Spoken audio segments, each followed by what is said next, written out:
रूह देखी है कभी, रूह को महसूस किया है, जागते जीते हुए दूधिया कोहरे से लिपट कर सांस लेते हुए उस कोहरे को महसूस किया है।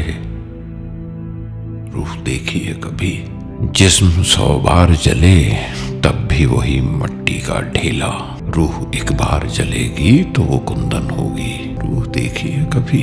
दोस्तों, हिंदी सिनेमा के इतिहास में कुछ साल ऐसे होते हैं जो किसी कलाकार की पूरी जिंदगी बदल देते हैं। ऐसा ही एक साल था 1971। ये साल था एक ऐसे शायर और कलाकार के लिए जिसने शब्दों से दिलों को छुआ और फिर कैमरे के पीछे खड़े होकर सिनेमा को नई संवेदनशीलता दी। हम बात कर रहे हैं गुलजार साहब की। आज की इस वीडियो में हम बताएंगे कि कैसे 1971 का साल गुलजार साहब के करियर का सबसे बड़ा टर्निंग पॉइंट बना, जब उन्होंने गीतकार से निर्देशक बनने का सफर तय और हमें दी यादगार फिल्म मेरे अपने। कोई होता जिसको अपना हम अपना, हाल चाल ठीक ठाक है, सब कुछ ठीक ठाक है।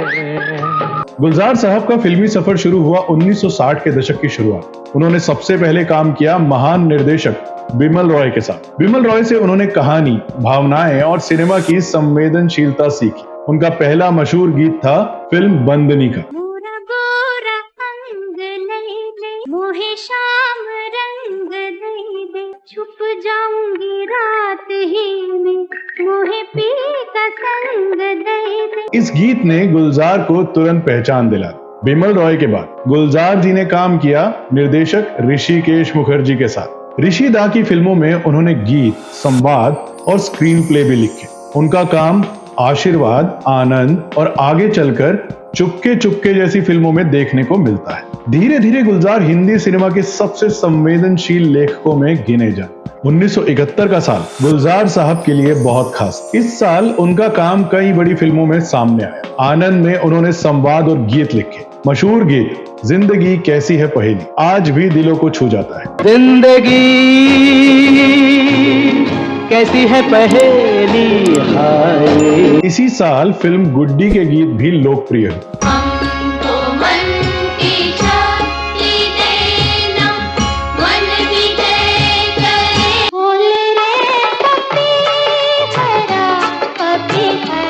यानी एक लेखक और गीतकार के रूप में गुलजार अपनी पहचान और मजबूत कर रहे थे। 1971 गुलजार साहब की निजी जिंदगी के लिए भी बहुत खास। इसी दौर में अभिनेत्री राखी उनकी जिंदगी में आई। आगे चलकर दोनों ने शादी की और ये रिश्ता लंबे समय तक हिंदी सिनेमा की चर्चित जोड़ियों में रहा। 1971 में गुलजार साहब को पहली बार निर्देशक बनने का अवसर मिला। फिल्म थी मेरे अपने। क्या बिल्लू, झगड़ा हो जाएगा, मत छोड़ते मत, झगड़ा हो जाएगा। अभी तो सामने एक एक को देख लूंगा। श्याम भाई ने अकेले उनके सामने जाने को मना किया।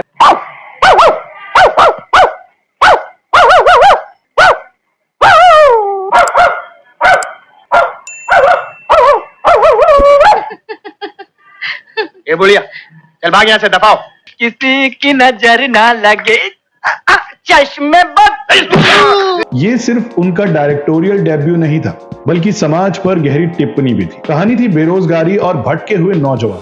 गुलजार साहब ने दिखाया कि कैसे बेरोजगारी निराश युवकों को गलत रास्तों पर ले जाती है और समाज में हिंसा और संघर्ष पैदा करती है। इस मोहल्ले में छुरा लेके क्यों घूम रहा था? मेरी मर्जी, मोहल्ला किसी के बाप का नहीं है। फिल्म की सबसे खास बात थी इसकी कास्टिंग। ट्रेजेडी क्वीन कही जाने वाली मीना कुमारी जी ने यहाँ निभाया एक गरीब और अकेली बुजुर्ग महिला का किरदार। कौन? बुआ जी, पाए लगो बुआ जी। जीते रहो, जीते रहो। कौन हो तुम बेटा? पहचाना नहीं तुम्हें? पहचाने के भी कैसे बुआ जी? मैं बहुत छोटा था तब आपने देखा था मुझे। मीना कुमारी का किरदार युवाओं के लिए माँ की तरह था, जो उन्हें सही राह दिखाने की कोशिश करती है। क्यों झगड़ा बढ़ाने की बातें करते हो तुम लोग? देखो ना, हम तो तुम्हारी माँ जैसे हैं। एक ही माँ के बेटे होकर तुम इस तरह लड़ोगे तो हमसे कैसे सहा जाएगा। ये रोल उनके करियर के सबसे अलग और यादगार किरदारों में गिना जाता है। फूफी, फूफी नहीं पहचाना? पहचाना नहीं? पहचानेंगे भी कैसे? मैं जब बहुत छोटा था तब देखा था आपने। पहचानेंगे भी कैसे बुआ जी? मैं बहुत छोटा था ना तब आपने मुझे देखा था। आपके मौसी के जो देवर हैं उनके संबंधी का लड़का जतिन, जतू। फिल्म में कई युवा कलाकार थे। विनोद खन्ना, शत्रुघ्न सिन्हा, असरानी, पेंटल, डैनी डेंजोंगपा, योगिता बाली, दिनेश ठाकुर। हर कलाकार ने अपने किरदार को यादगार बनाया। सबसे ज्यादा चर्चा हुई शत्रुघ्न सिन्हा के किरदार छेनू की। श्याम कहाँ है? वो तो बिट्टू को लेकर दवाखाने गया है। आए तो उससे कह देना छेनू आया था। ये किरदार इतना प्रभावशाली था कि वे रातों रात लोकप्रिय हो और दर्शकों ने उन्हें एक नए तरह के एंग्री यंग मैन के रूप में देखना शुरू किया। बहुत गर्मी है खून में तो बेशक आ जाए मैदान, जो हसरत निकालनी हो निकाल ले वो, लेकिन आइंदा मेरे किसी लड़के को हाथ लगाया तो मोहल्ले का मोहल्ला उड़ा कर रख दूंगा। मेरे अपने सिर्फ एक फिल्म नहीं थी, ये उस दौर की सामाजिक सच्चाई का आईना थी। गुलजार ने बेरोजगार युवकों की भटकती जिंदगी और समाज की समस्याओं को संवेदनशील तरीके से दिखाया। ये किया है मैं किया, लगता है वो भी वे किया। यही वजह है कि ये फिल्म आज भी हिंदी सिनेमा की महत्वपूर्ण क्लासिक फिल्मों में गिनी जाती है। तो दोस्तों, यही है 1971 की वो कहानी जब गुलजार साहब का नया सफर शुरू हुआ और उन्होंने गीतकार और लेखक से आगे बढ़कर निर्देशक बनने का साहसिक कदम उठाया। जब उनकी जिंदगी में राखी आई और जब हिंदी सिनेमा को मिली मेरे अपने जैसी संवेदनशील फिल्म, गुलजार साहब ने साबित कर दिया कि सिनेमा सिर्फ मनोरंजन नहीं बल्कि समाज का आईना भी हो सकता है। अगर आपको हिंदी सिनेमा के ऐसे ही दिलचस्प और अनसुने किस्से पसंद आते हैं तो हमारे चैनल को सब्सक्राइब जरूर करें। हम जल्दी फिर मिलेंगे हिंदी फिल्म इतिहास की एक और दिलचस्प कहानी के साथ। आप सबके अपने चैनल बॉलीवुड डायरीज पर दुआओं में याद रखिएगा। आपका होस्ट, आपका दोस्त प्रकाश घई।